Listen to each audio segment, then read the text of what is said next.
బాగా ఆలోచన ఉండేది. రాజధాని ఏర్పడతారు చాలా సఫలమైన కానీ వాళ్ళ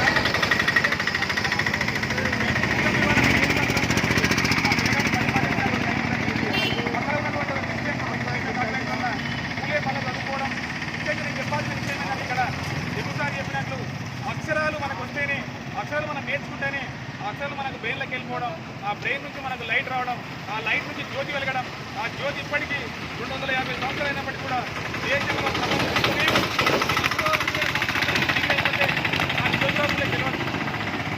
నేను టాప్లో వైద్యం స్టూడెంట్ను ఉస్మానియా చదువుకున్నా. నాకు పూలే తెలియదు. రాజారామ్మోహన్ రాయ్ గారు అంటే చాలా బాగా గుర్తు, దాంతో వీరేశలింగం పంతులు అంటే బాగా తెలుసు, గురజాడ అప్పారావు అంటే బాగా తెలుసు, కానీ మహాత్మా జ్యోతిరావు పూలే గారు తెలియదు. దాదాపు 10 years నుంచి బాగా స్టడీ చేసిన తర్వాత నాకు అర్థమైంది ఈ రోజులు ఈ సమాజం కోసం ఇంత గొప్పగా పాటుపడిన వ్యక్తి మనకి ఇక్కడ తెలిసేది. రాజారామ్మోహన్ గారి మధ్య ఎంత విద్యార్థుల్లో బ్రహ్మసమాన్ని ఏర్పాటు చేస్తే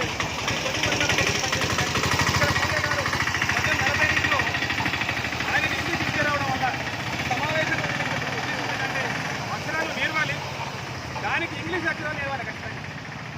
మనకు ఐలయ్య గారు సార్ చెప్పినట్లు ఇంగ్లీష్ విజ్ఞానం ద్వారా మాత్రం మనం ప్రపంచం సాధించవచ్చు.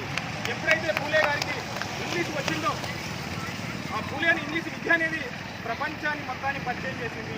అప్పుడు పూలే అమెరికా విప్లవం చదివిండు, ఫ్రెంచ్ విప్లవం చదివిండు, ప్రపంచంలో వచ్చే మార్పులు మొత్తాన్ని స్టడీ చేసిన వ్యక్తి పూలే. అది ఎలా సాధ్యమైంది అంటే మాత్రం ఇంగ్లీష్ ఏబీసీ అక్షరాలు మాత్రమే, ఇంగ్లీష్ ద్వారా మాత్రమే. కాబట్టి ఇంగ్లీష్ జ్ఞానం రావాలి, ఈరోజు కంప్యూటర్ జ్ఞానం రావాలి. మన కుటుంబాల లోపల ఖచ్చితంగా మన పిల్లలు చదివించాల్సిన అవసరం ఉంది. ఇప్పుడు మనం పెద్ద త్యాగాలు చేయాల్సిన అవసరం లేదు. కాకపోతే మనకు అన్ని గవర్నమెంట్ ఫెసిలిటీస్ మొత్తం ప్రొవైడ్ చేస్తుంది. దాంట్లో భాగంగా మన పిల్లలు మొత్తం చదివించుకోవాలి.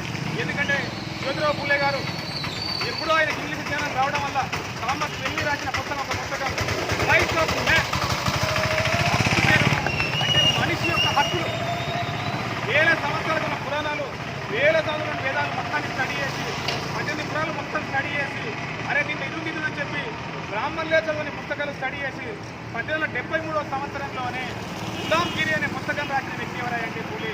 చాలా మంది దండ వేసి పోతూనే ఉంటారు తప్ప దాన్ని స్టడీ చేసుకోవాల్సిన అవసరం లేదు.